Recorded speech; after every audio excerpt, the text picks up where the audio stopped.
Bomani area bodabodas have decided to manage the litter that has been being mismanaged within Bomani area and Nyumba za Walimu village. They have now decided to collect the video and send some warning to the residents within the village so that next time they find somebody dropping the litter within the road, they have now decided to take action to manage the area.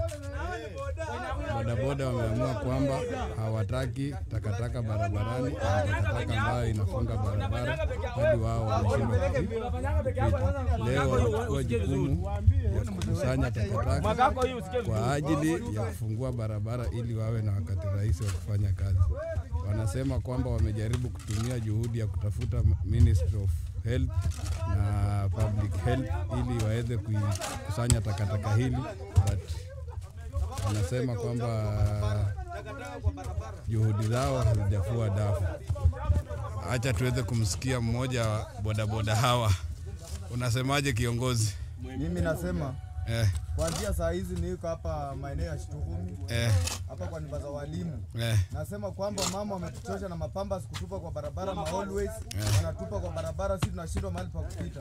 Sasa kuanzia kesho tukipata ma always kwa hii barabara tutafunga hizi manyumba zote. Na hakuna mtu ataingia kwa hiyo nyumba. Hebu nikuulize swali moja.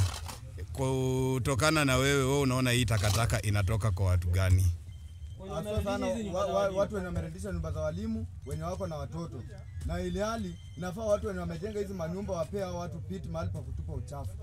Sio kutupa kwa barabara. So wewe unaona kwamba kukiweza kuwa na hiyo dustbin kwa kila nyumba kutaweza kuwa kuna management ya hii takataka?